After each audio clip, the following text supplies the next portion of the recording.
The 2014 Atlanta Press Club Loudermilk Young Debate Series, brought to you by Georgia Public Broadcasting. The Republican race for the 12th Congressional District.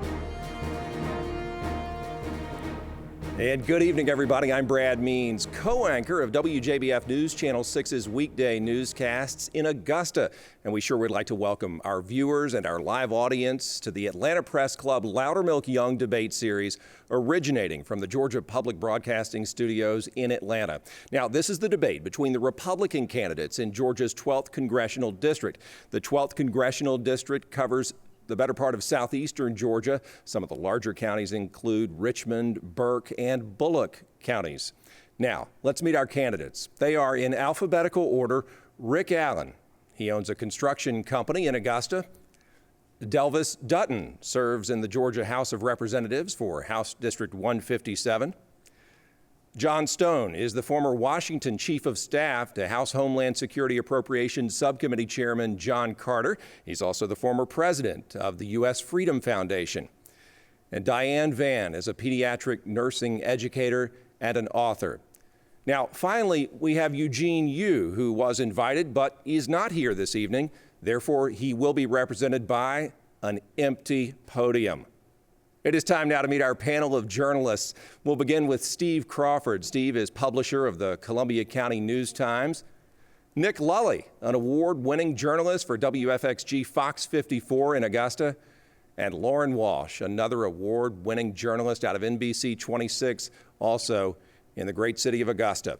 All right, here's how it works. Tonight's debate will consist of 3 rounds. For more information on the actual rules for each round, you can go to the Atlanta Press Club website, and you can find it all laid out there for you. Time to get started. In the first round, each candidate is going to be asked one question by one of our panelists. The candidates will have 60 seconds to answer the question.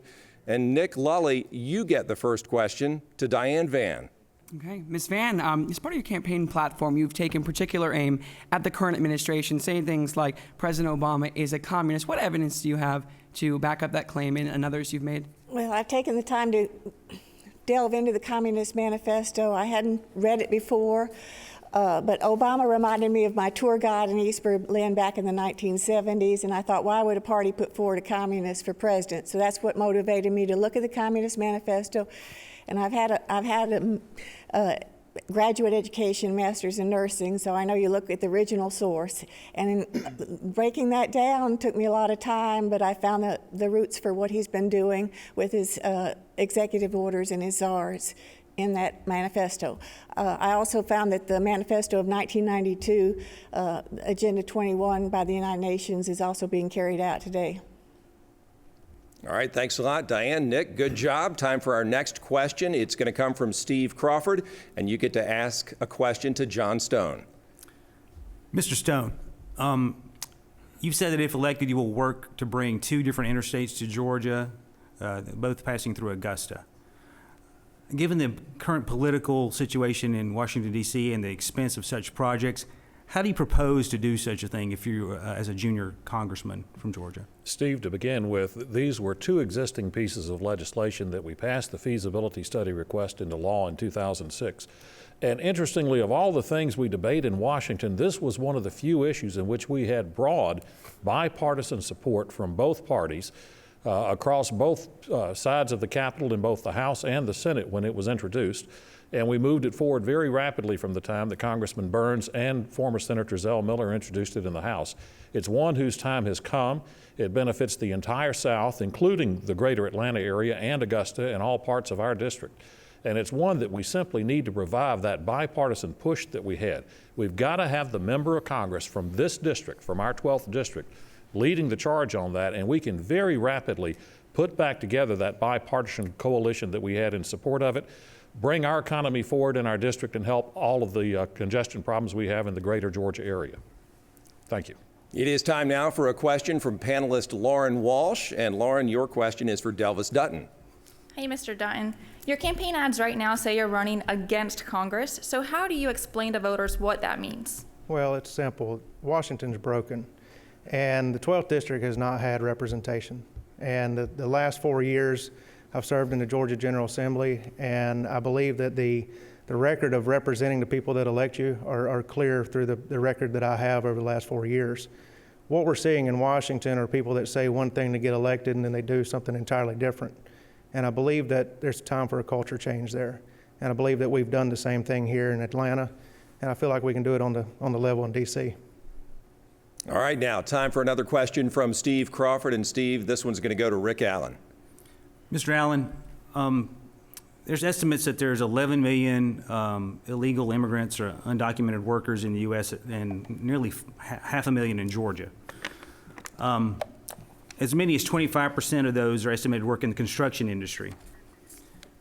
What would you do as a congressman to address this issue, and what have you done already as a businessman who owns a construction company to ensure that your workers and your subcontractors are properly documented? Well, first, Steve, we need to seal the border. We must seal the border. If we seal the border, we're going to take care of most of our immigration problems, illegal immigration problems. These folks will send their money home. I was in Honduras on a mission trip, and I met a gentleman who had worked in this country, and he had no intentions of staying in this country. He sent his money home. When he had saved enough money to live there comfortably, he went back home. When they can't go and cross that border without restraint, they're going to go back home. As far as what we do as an industry, I can only speak to our business. We require, our company requires all subcontractors, and we have a requirement to e-verify every employee that works for us. And that is going to wrap up our first round. And I have to say, I'm impressed. We had some local commission candidates on in Augusta the other night, and it took them 20 minutes to answer one question. So this is good. At this rate, we'll get a lot of informative answers, and our voters will be able to make a good decision at the polls. All right, round two now, where each candidate gets to ask a question to the opponent of his or her choice. Each candidate will have 30 seconds to ask the question, then 60 seconds to respond to it, and 30 seconds for a rebuttal. John Stone, first question is going to come from you. Okay, Rick, this one is for you. As you know, I believe that one of the top two issues in this primary is our stands on replacing the current House leadership team. In September in Sylvania, you said you weren't out to fight your leaders.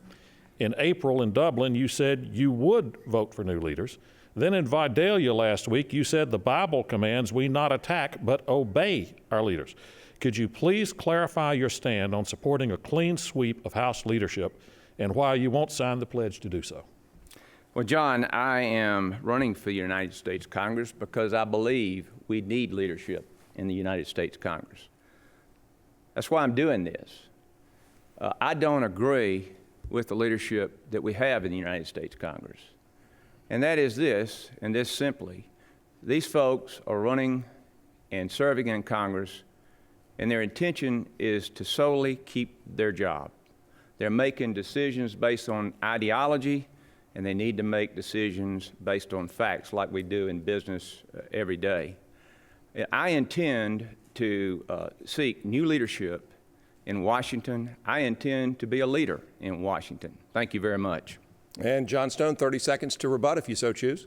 Rick, I think that response is what we've heard throughout this campaign, which is a battle of plans and pledges versus platitudes. You don't just stand and say you oppose leadership. You have to put something in writing. You have to step forward and make a pledge to the folks in the district. Back in December, I became the first House candidate in America to sign the pledge to elect all new House leaders if I'm elected, from the Speaker down, and have a complete change-out. It won't do us one bit of good if we finally get rid of John Barrow and still have the same leadership that continues to cave in over and over. John Stone, we thank you. Time now for a question from Delvis Dutton. Delvis, you get to ask something of one of your opponents.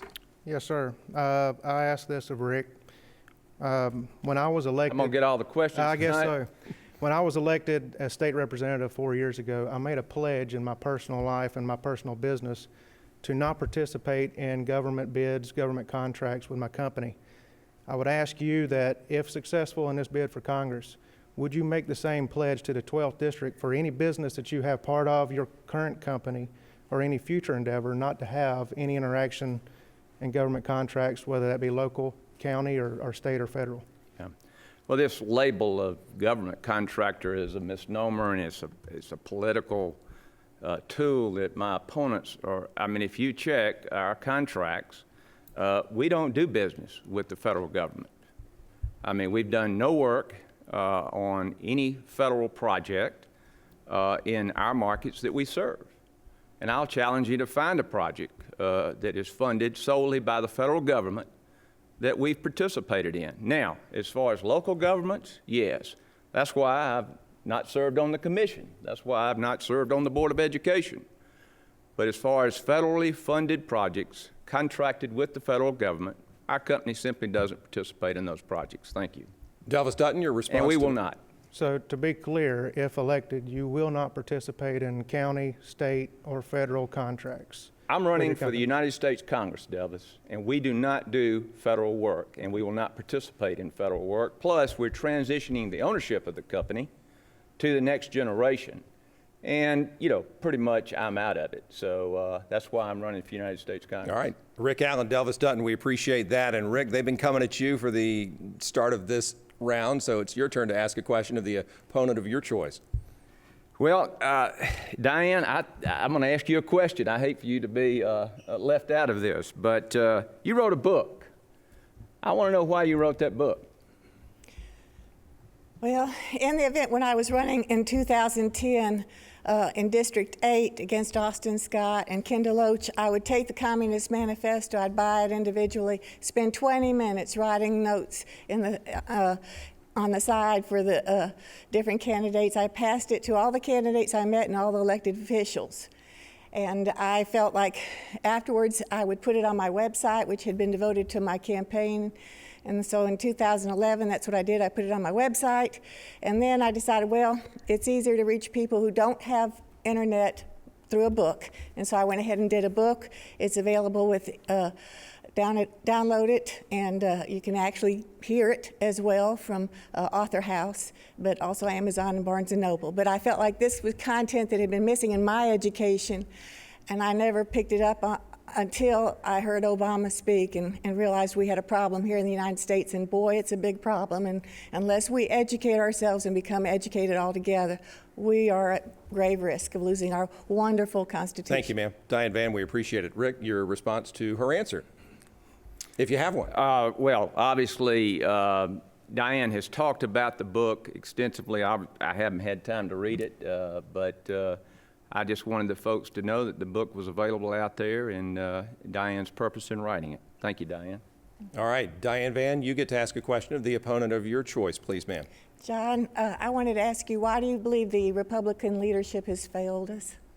I believe it's failed us because it's failing to properly defend the Constitution, to use the vehicles that are available for us to oppose the Obama administration time and time again. On every major battle between the administration and the House has caved in. Now, I'm not looking for a House that would charge a windmill. I'm looking for smart new leaders that know how to strategize over a multi-year period and move us forward. But our current House leadership, the basic problem is they're more concerned with getting reelected than they are doing what's right for the country. And we see that over and over again. And unless we have a system change there, that's going to continue. As I said before, it makes no difference for us to finally win this seat back. If we have the leadership that continues to do the same thing, we'll get the exact same result. They continue to cave in simply to get reelected, stay in power, stay in those positions they're in, and we have to wipe that out, start with fresh, new, dynamic, young conservative leaders. Diane Vann, your thoughts on his answer? I agree with him completely.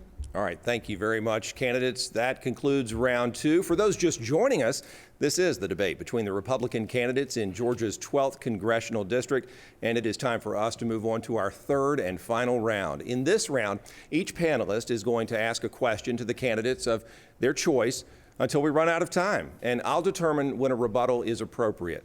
Nick, the first question is from you. Alrighty, my question is for Representative Dutton. You know, this past week, a judge in Arkansas found a ban on same-sex marriage to be unconstitutional in that state. What would your response be if a similar action happened here in Georgia? Well, I'll say that I believe it's a state issue.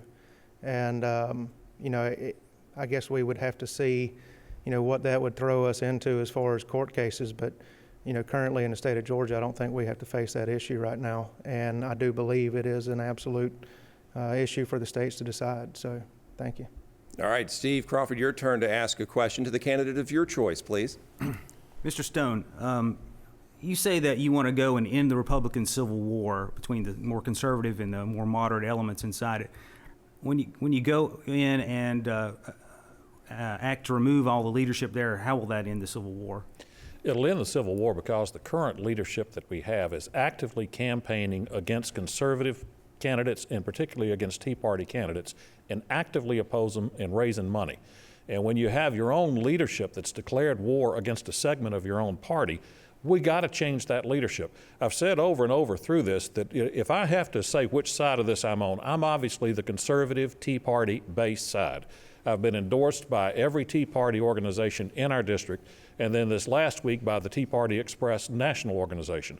So that's the side I'm on. But I don't want our side to win. I just want to end this, and let's find the leadership that we need from the Speaker, the Majority Leader on down that'll reunite our party behind one agenda. Let's find the 80% that we can agree on, unite behind that and move forward.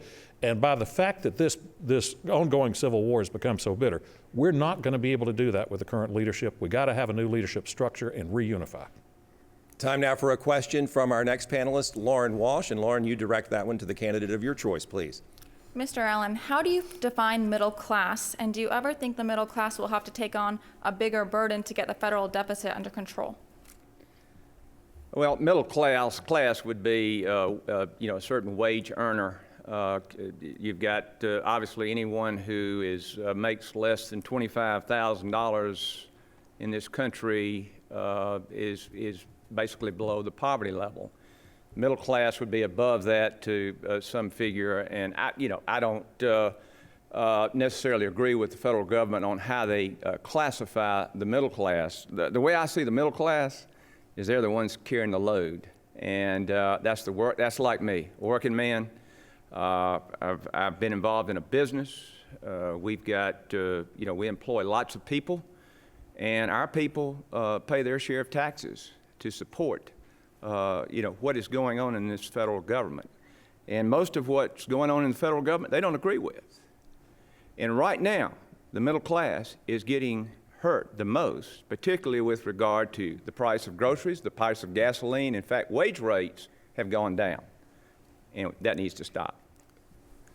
Next question is going to come from Nick. Nick, you ask a candidate your question, please. Sure. This question is for Ms. Vann again. With your nursing background, I'm curious as to your take and opinion on the current healthcare situation in the United States. Well, I've been a nurse since 1974, registered nurse since 1974, and I believe that the problems really are within this medical system itself, and that the prices were going up, and because third-party payer was handling the payment of it, people were not really looking hard at their cost and saying to that doctor, you don't have to order that x-ray just because you think I'm going to sue you.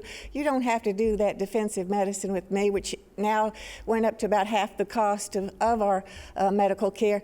So in the event when you go after the people that are able to handle the payment, which is what Obamacare does, it doesn't handle the price, it just goes after the people able to pay it, you're going to collapse the system. Eventually the system will be collapsed because those payers will be gone and they won't be able to be paid for. So you'll be stuck with whatever the government will allow you to have as far as your care.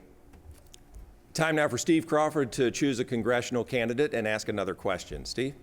Mr. Allen, you just said that the current administration, not the administration, the congressional leaders are making decisions based on ideology and not facts.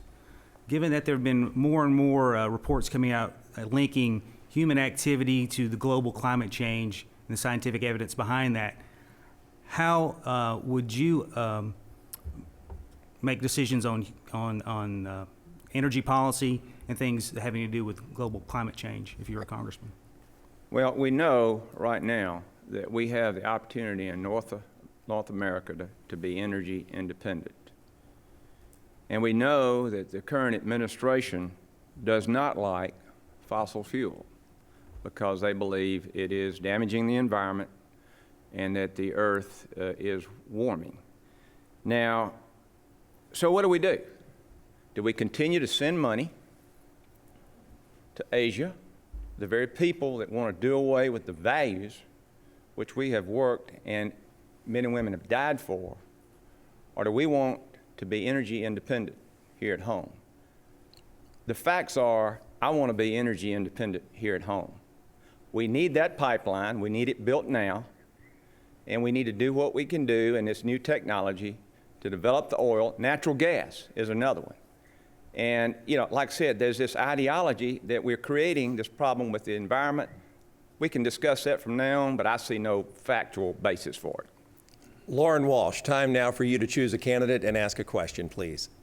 Mr. Dutton, the Department of Veteran Affairs is under scrutiny right now for the lack of accountability nationwide, and specifically in Augusta at the Charlie Norwood VA, we've had reported 3 preventable veteran deaths due to delay in care. So if elected, how can you ensure accountability for what's happening at the VAs, especially in Augusta? Well, I'll tell you, that's one of the biggest concerns I've seen with my small business. I serviced areas that had retirees and had people that were working and living within the VA system. And that's where we're headed in, you know, our healthcare structure here in this country right now with Obamacare. We're headed into a world where absolute government control into someone's personal health care. And the problem is government does not have that answer. And we're not fulfilling the promises that we made to our veterans. We're not seeing that at all.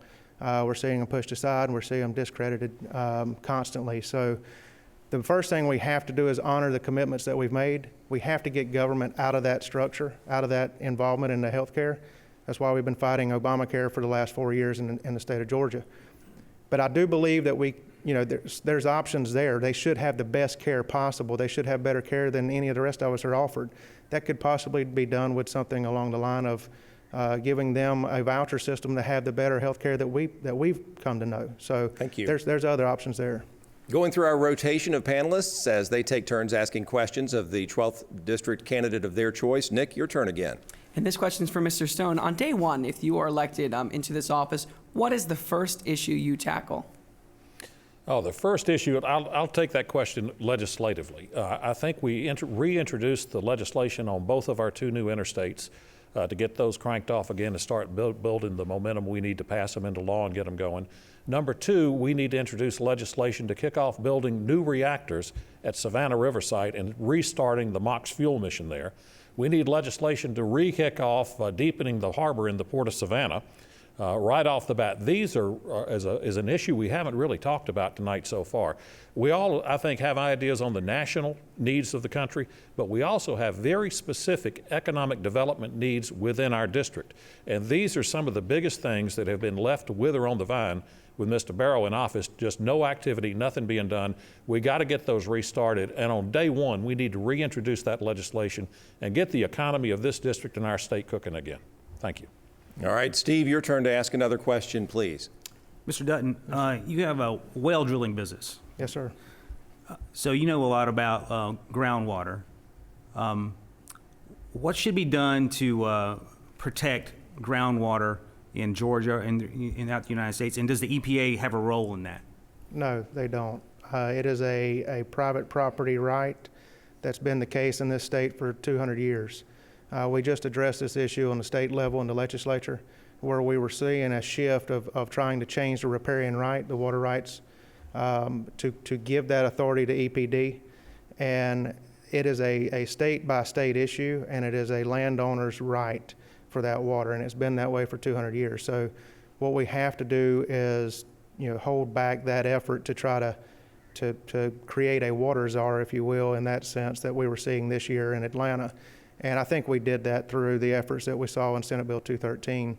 And, we've set a pathway of how to address concerns with the environment, but also holding on to that riparian right the way it has been. The next question is going to be coming at the candidates from Lauren Walsh. Lauren?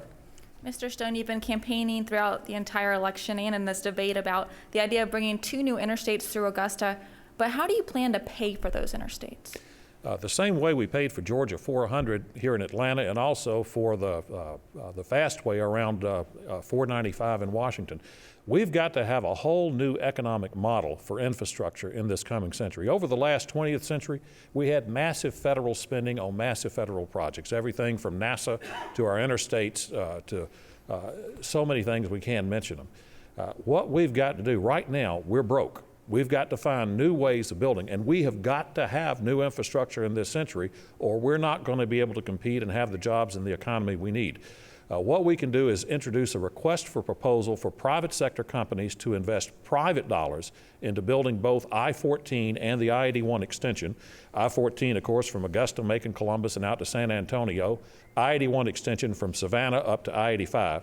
And we have companies out there now that I have already met with, spoken with, that are interested in putting in those proposals now to build these interstates and the new infrastructure at zero cost to the taxpayer, which is billions of new private sector dollars into our economy for new jobs. Thank you, John. This is the 12th District Congressional debate. We have our Republican candidates with us tonight. Nick, what is your question for the candidate that you select? Well, this question goes out to Mr. Allen. What is the biggest challenge that you've ever faced in your life?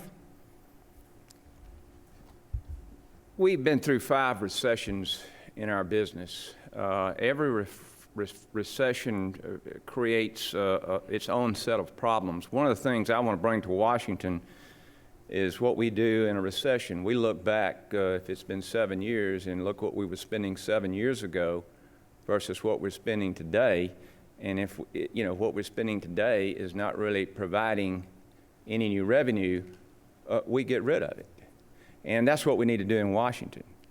As far as the biggest challenge, we had a customer that went bankrupt on us in 1992.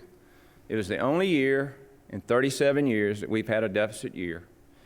And we had to manage our way through that. And rather than throw the towel in, we managed our way through that. We paid our bills. And by the grace of God, we got through it. But in fact, that was the most time I spent on my knees praying probably in my career, business career. Thank you. Steve Crawford, your turn to choose a candidate and ask another question, please. Mr. Stone, you've never held elected office, but you've worked for several congressmen. So you know how things get done in Washington, apparently. Does that make you a Washington insider? And does it give you an advantage over the other candidates? It probably would have made me a Washington insider right up to the time I made that pledge. And now I suddenly find that I'm a great Washington outsider with the NRCC encouraging candidates to come against me in this primary. That was one of the tough things to do. You have to know how to work up there. You have to know how to move legislation along. That gives me one big advantage, and that in January, I'll have new legislation introduced. And Nick, to follow up on your question from a moment earlier, part of that new legislation needs to be new conservative comprehensive health care. I know the folks to work with there on our side. I know the folks to work with in transportation, on the interstate projects. I know the folks to work with on energy and commerce, to where instead of learning the ropes for the next 2 years or the next 4 years, we'll have legislation introduced on every one of these major topics. Within the first 30 days that I'm in Washington, we know exactly what we want to do, who we need to do to get it to happen, and how we need to do it. As far as being the Washington insider, maybe I would have been part of that, but now I think I'm the biggest Washington outsider up here from having taken that pledge. And thank you for asking it. Lauren Walsh, your next question, please. Ms. Vann, is there any tax increase of any kind that you would support if elected? I don't believe in the tax increases. I believe that you need to cut spending. And I believe that I would like to be on that appropriations committee that decides where the spending goes. I really believe there's a lot of waste in government, tremendous waste. And I think that taxes are hurting the middle class primarily and the growth of our small business. So I do not believe in increasing the tax. I believe we can find a way to cut. Thank you, Ms. Vann, and thank you, panelists, for your questions for all of these candidates. Nick, you're next. And this question goes out to Representative Dutton. Is there anything you think Congress can learn from the Georgia legislature? Yes, sir, I do. For the last 4 years, what we've tried to hold to, when I ran for office, I thought it was idealistic in the beginning, but I figured it would only last about 2 years and then there'd be a large number of people running against me. But what we tried to hold to, what I held myself to, is doing what I knew was right, no matter what the political cost. And by year 3, we saw a movement take place of people that wanted to do what was right, and it was contagious. And what we saw was a culture shift in Atlanta of absolute right of conscience, doing what you know to be right no matter what the political cost, holding to that truth publicly, much like we did in specific issues for the last 4 years, and it affects change. So yes, in DC, that's what we're missing, is people that are willing to stake that out there publicly without worrying about the political cost. So I think that, we can see that culture shift there in D.C., much like we have in Atlanta. Thank you. Steve, what's your question, and which candidate do you choose this time around? Mr. Allen. Yes, sir. Since the Supreme Court decision in Citizens United versus FEC, spending by independent political groups has increased from about $300 million in 2008 to more than $1 billion in 2012 and more last year. Do you think this needs to be reformed, and do these groups who are being funded and spending this money need to be more open and having those donations disclosed to the public? You're referring to the super PACs? Yes. Yes. The super PACs, there is a purpose there to get out the truth. And, you got to balance that. But on the other side, they don't have to disclose so often the information or where they're getting their money. Yes, I think we need to look at our campaign finance laws overall from A to Z. I mean, I think that, number one, it costs entirely too much money to run a race of any kind this day and time. And I mean, look at the presidential race. I mean, you got people who are hurting out there, and these two guys spent over $1 billion. It shouldn't be that way, and we need to look at this and make some changes. Thank you. Lauren Walsh, what is your next question, and which candidate gets it? Mr. Dutton, reports show that the average length of service for a U.S. representative is about 10 years. So if elected, would you support term limits, and how many terms would you plan on serving? Yes. Currently, I've served 2 terms in the Georgia General Assembly. Could have served 2 more terms, had retirement the rest of my life, but that's not why I ran for office. I ran to make a difference, to do what I knew was right, and to shed that light on there. It was a possibility of doing what you know to be right without playing that game. And what I've studied, I've actually signed on to legislation calling for that. But there is great concern in this and getting the right step.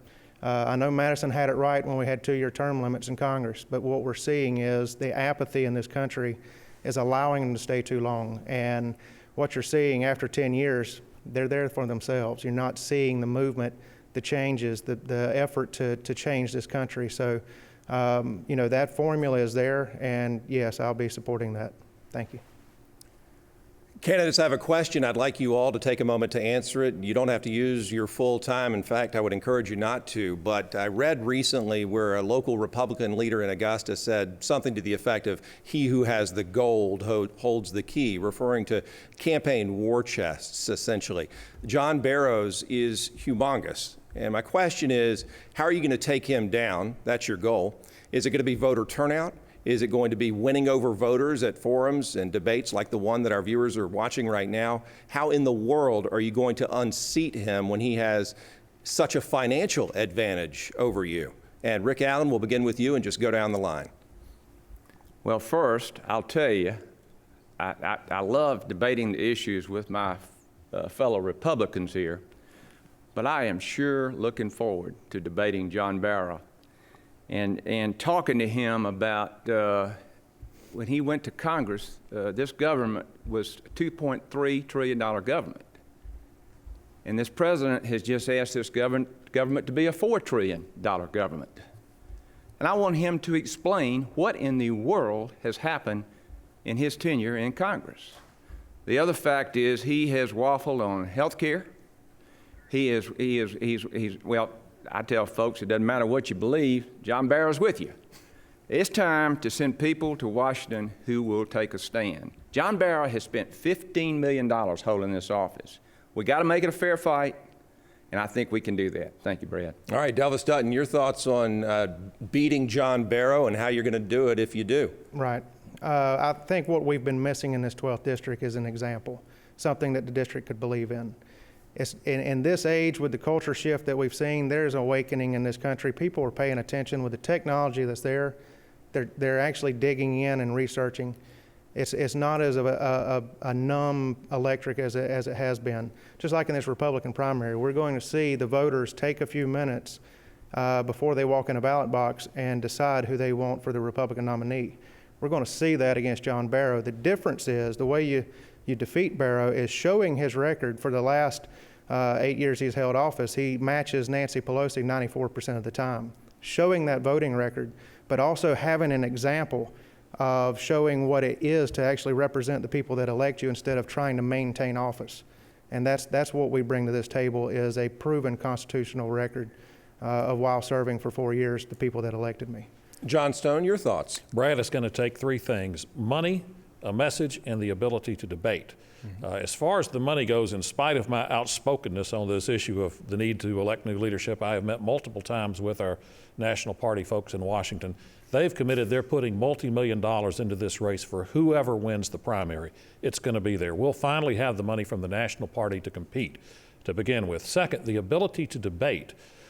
This evening, we've posted on our website the 2008 John Barrow, John Stone debate that we had right here in this same studio.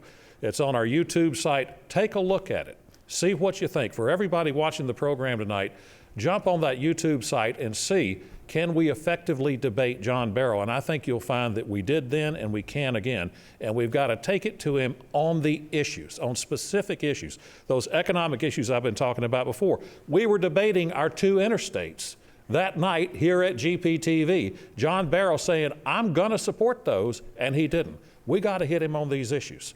And then we've got to have a winning message, which is a new, dynamic, conservative agenda on health care, on energy across the board, and we'll have that in this campaign. All three ingredients are there this time.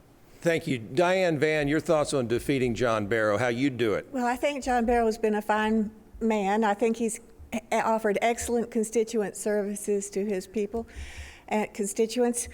I think any one of us would be capable of doing that, hiring good people to work and do the right thing for our constituents. I think that we really need to educate the public as to where John Barrow will stop and what he has stopped at. The Savannah Harbor, when it was within this district, wasn't widened and deepened. He's not fighting against Obamacare. He's not doing anything really to stop the excessive spending and our debt increase. And I'm afraid that he'll not do anything about the Common Core, which is a way of teaching socialism to the youngest in our educational system. There are things that he's just not going to do for us. So I do believe that once the public is educated and realize that we all need the help, we all need the financial help, whichever one of us does win, I think they'll come through for us. All right, candidates, thank you for your responses, and panelists, thank you for your questions. Nick, it's your turn to ask another one. And this sort of goes out to everyone. I guess we can start with Mr. Allen. Is there a figure in history, or I should say, which figure in history do you admire most? Well, as far as the party is concerned, I believe Newt Gingrich in '94 with the contract with America. You know, in my lifetime, that is the first time that we saw a balanced budget. Although you still had the unfunded mandates out there. People ask me all the time, what in the world can you do? I mean, can this be stopped? The answer is yes. There is hope. I mean, this has just been, 15 years ago that we were able to do this.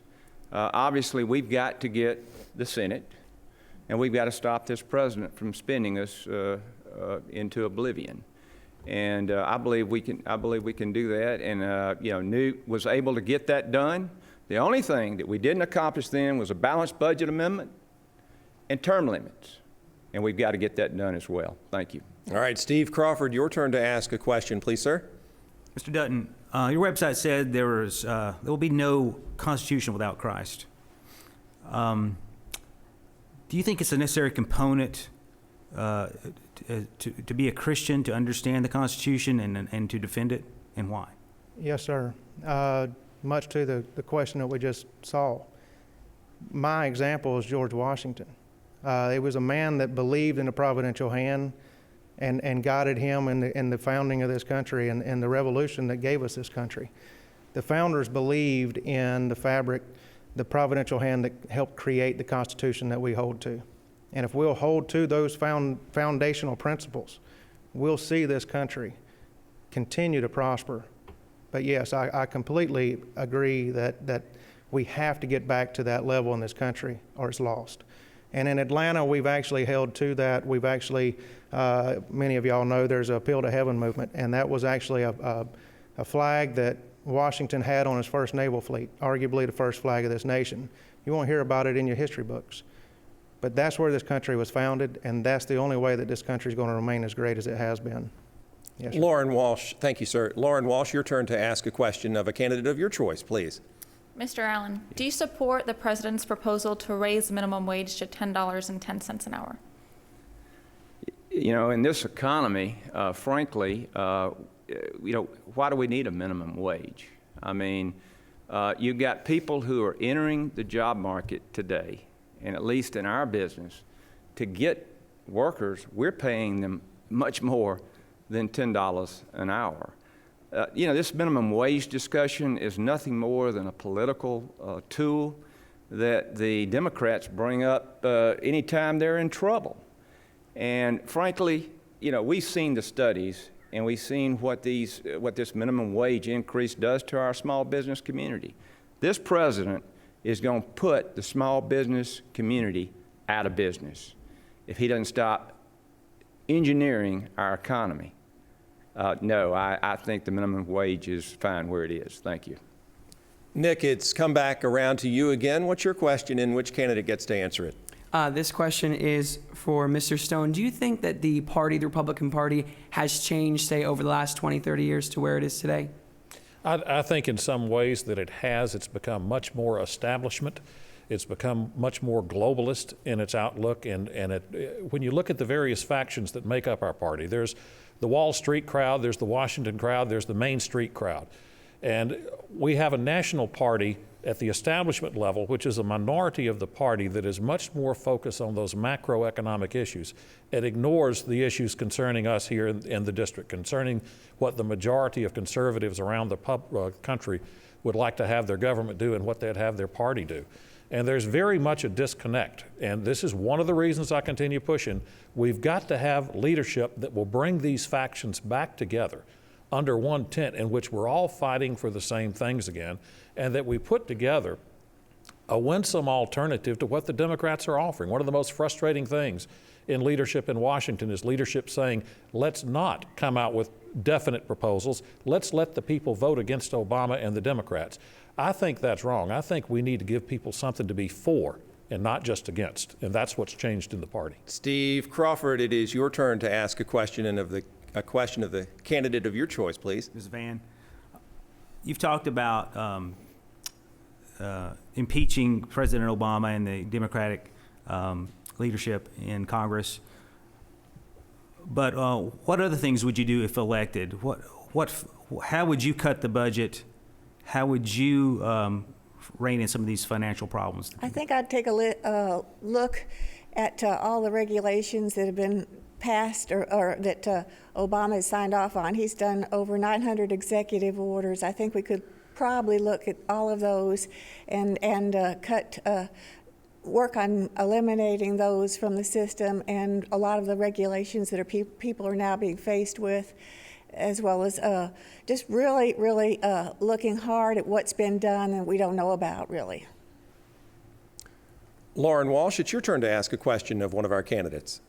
Mr. Stone, I'm sure all the Republicans on this stage want to shrink the size of the federal government, but specifically, what are 3 departments or agencies that you would want to eliminate? Right off the bat, the Department of Education. It has no purpose, it's doing no good, it's driven our educational achievement down. I have tremendous faith in our educators, our teachers, our administrators here in Georgia to run our public education system the best it can be run, and it'll run a whole lot better if we don't have strings from Washington to attach to it. So we need to shut down the Department of Education. We need to shut down the IRS. Right now, we're seeing what our founders feared. The reason that we had a constitutional prohibition against direct taxation of individuals is our founders knew the excess that could lead to. We're seeing that now with the Department of Justice wiretapping of the Associated Press phones in the House Press Gallery. Now, this was not just one incident. This was the House Press Gallery, all of the nation's press, having their phones tapped by the Department of Justice, having our Tea Party folks investigated by the IRS and singled out for prosecution. IRS has got to go, the Department of Education has got to go, and they're telling me my time is up, and I've got some more I'll add to the list Thank you, later. John Stone. I appreciate it. John Stone will not hesitate to talk right up until the very last millisecond of his allotted time. You should know that. And Nick, it's your turn to ask a question, sir. And this question goes out to Ms. Vann. You're the only woman up here tonight with a podium. Do you think women are underrepresented in politics? I'm afraid so. I do believe that. I think a lot of women are anti-women candidates, surprisingly enough, and I think it's in our interest to be out there and working hard, just like the men, for the betterment of our country and our children. It is time now for a question from Steve Crawford. Steve, you pick a candidate and ask away. Okay, Mr. Allen, I'll ask you a budget question. What are some things that you would cut? I'm assuming there are some entitlements that need to be trimmed, but the next biggest part of the budget is going to be military spending. How do you cut that? Well, that's the problem, is that right now, particularly our enemies see us as weak because we're increasing dependency spending and we're decreasing military spending. Our enemies know we're in trouble. They know we're in trouble economically. As long as this government continues to grow, this economy is just going to bump along. We're not going to see the growth and employment that we need. The only way to balance this budget is to get 92 million people who are sitting at home back to work, productive. And the only way to do that is to get the government out of the way and allow the small business community, who employs 60% of the workforce out there, to put folks back to work. Now, as I said before, why don't we go back and look and see what we were spending 7 to 10 years ago and look at every item on that budget and find out if it's necessary. The IRS, cut them by 50% Rick Allen. and go to the honor system. I bet revenues will go up. Excuse me. No, excuse me. We thank you for that. Lauren Walsh, your turn. Mr. Dutton, would you support drug testing for entitlement programs like food stamps and welfare? Yes. Actually, 3 years ago, I co-sponsored drug testing TANF recipients. And this year, we also worked to pass that in the state of Georgia. Our law that we passed 3 years ago has not been enacted because right on the heels of that, we saw the federal lawsuit hit Florida on the same measure. And that's what we're finding is the federal government telling us, dictating to the states what they can and cannot do in that regard. But yes, I believe in helping someone that's in a difficult situation, but allowing them to take advantage of a program or a hand up, a lift up, is irresponsible by our government. So absolutely, I worked tirelessly on that 3 years ago, and we finally got it passed. Thank you. We will ask questions until we run out of time, and we're getting close to that moment. Nick, what's your question, and who gets to answer it? This question goes out to Mr. Allen. I'm in my 20s. I send a large chunk of my paycheck over to the government as a Social Security tax. Yes. Will I ever see that money by the time I'm eligible for it in its current form? Well, Nick, a few years ago, I did not think I was going to ever draw Social Security. You know, when that law, this is the fallacy of the bureaucrats and their financial, Washington is a financial mess. The people we send to Washington can't even run their own finances. How in the world do we expect them to run the country's finances? But we get right back to this every time. People need to understand that financially we have to manage. We cannot pay out more than we pay in. And that burden is going to our younger generation. Do you realize the debt we're leaving on your generation in the future? Social Security was implemented and the average lifespan was 57 and retirement was 62. They thought it was going to bring in tremendous revenues. And look what's happened. Average age now is almost 80. And there's not enough money there. We've got to change it. Thank you, Rick Allen. And the final question for this segment and for this debate, for that matter, comes from Steve Crawford. Steve? Mr. Stone, you proposed bringing the military missions at Fort Huachuca in Arizona to Fort Gordon. How do you propose to do that, given that I would assume that the Republican leadership in Arizona would not want to relinquish those missions? Well, there are currently some problems already with Fort Huachuca. As you know, Arizona has a huge water supply problem now. Large portions of that base are already closed off. All the family housing is shut down because they simply don't have the water to supply the folks they have there. Department of Homeland Security has a great interest in expanding their operations at that base right now too, in particular for drones to surveil the southern border. And with those change in missions, we're in a great position to get military intelligence headquarters from Fort Huachuca, which may have to relocate anyway, to be looking at Fort Gordon in our district, a perfect match with NSA, with the cybersecurity, and with Signal Corps headquarters. It is an absolute perfect matchup.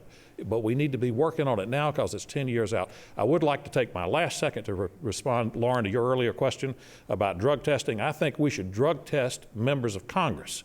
And that, I think, will help solve our term limits problem as well. All right. Thanks a lot on that note. We wrap up the time allotted for our questions. Now each candidate is going to get 60 seconds for a closing statement. Candidates were chosen by random selection. And John Stone, back to you with the first closing statement. We've got two big decisions to make in this election. Number one, who can beat John Barrow? And secondly, what do we do if we beat him? And I think if you'll go and you'll check out on our YouTube site the debate in 2008 with John Barrow, you'll see that I can beat him. And I just leave that up to your judgment. Watch it. If you agree, I'd appreciate your vote. The second thing, what do we do if we beat him? Is it business as usual? What we've seen go on with our Republican Party for the last 4 to 5 years in Washington, which has been frustrating to everybody in all 19 counties in our district. They say, why should we support you again? I don't see you doing anything. You're caving in at every opportunity. And where's the conservative agenda? So if we beat him, we've got to have that new leadership team in place. We've got to have new members connected with that new leadership team, which are already in. We brought one of those leaders, Congressman Paul Gosar, to Augusta 2 weekends ago. This is the type of dynamic new leadership we need. We need to beat John Barrow. We also need a new party, and with that, we can build a new nation. Thank you. God bless you all. John Stone, we thank you. Diane, Vann, it is your turn now to make your closing statement for us. Well, as it was said before, I am for impeachment. I've actually signed a pledge to impeach Obama if elected. So I want everyone to know that if they vote for me, that's what I intend to do. And I did say I'd like to also impeach Nancy Pelosi and Harry Reid. I know they're a senator and a representative. I'm not talking about impeaching them from their state or from being a senator or a representative. I'm talking about impeaching them from the leadership. They've both been furthering the Agenda 21 of the United Nations, and they've both been in place since it was first signed off on by George H.W. Bush in 1992. So I am for impeachment. I do want to encourage everybody that's listening to do think of the fact that we do face a mammoth amount of money that's been collected by John Barrow, millions of dollars, only 30,000 of which I believe were from constituents. I believe you can help us, and I ask for your aid. Any one of us who comes through to go against John Barrow, we're going to need your help. Thank you, ma'am. Diane Vann, we appreciate it. Rick Allen, it's time now for you to give your closing remarks. Thank you, Brad. You know, if we keep sending to Congress the same type of representative, we're going to get the same kind of results. I offer something entirely different. I have spent my life building a business. And that business enjoys one of the best reputations in the southeastern United States, and enjoys a reputation for not only honest but ethical dealings with every client that we do business with. I'm very proud of that reputation. I'm proud of the trusted, proven leadership that I've offered not only to our business, but to other businesses and to our community. I think it should be a requirement that you, when you run for Congress or any elected office, that you roll up your sleeves, you get in the trenches, and you understand what's going on in your community. Let me tell you, we inherited the great American dream from our parents and grandparents. What are we going to give our children and grandchildren? That is why I'm running for United States Congress, and I appreciate your vote. And I'm Rick Allen. Rick Allen, we thank you for that. Delvis Dutton, your turn to make your closing statement for us. Yes, sir. I'm 36 years old, and when I was 22, I started a small business and realized in 2010 that I was unwilling to do what I expected others to be doing with the challenges that we face in this country. So I answered that call in my life, never aspired to be an elected official in my life. But I stand up here tonight after serving 4 years in the Georgia General Assembly, never running for Congress. I'm the only member on this panel that has not run for Congress before. I've never debated John Barrow, but I have dealt with him for the last 4 years, and I do realize that we are missing representation in the 12th District. That's why I'm offering what I am and what I have been for the last 4 years. I don't have to try to convince anyone who I will be if I'm elected. I just have to ask that they look at who I have been and who I will continue to be. And that is a proven constitutional conservative voting record, doing what I know is right without the worry of political cost. And that's why I'm in this race. And thank y'all. I'd love to have your support and definitely need your prayers. All right, candidates, we appreciate your answers during this debate, and panelists, we sure do thank you for the effort, the research that went into your questions, very thoughtfully done. And again, as we said at the top, hopefully you all are more informed as you make your way to the ballot box. That wraps it up for our debate. Remember now, hard to believe, primary elections coming up on Tuesday, May 20th. Early voting is already underway, so no excuse not to get out there and cast those ballots. Please stay with us for the debate among Republican candidates for United States Senate. That is just moments away. Thank you, panelists. Thank you, candidates. Again, we very much appreciate it. And most of all, our friends at the Atlanta Press Club doing such a wonderful job of arranging tonight's debate. They always do. If you'd like more information about the Atlanta Press Club and all of the debates that they will host this primary election season, it's easy. You can visit atlantapressclub.org. And by the way, this debate will be archived there, so you can watch it over and over. And the debate can be found on demand at gpb.org.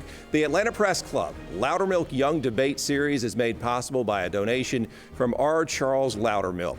I'm Brad Means. Thanks so much, everybody, for joining us for the Atlanta Press Club Loudermilk Young Debate Series. Take care.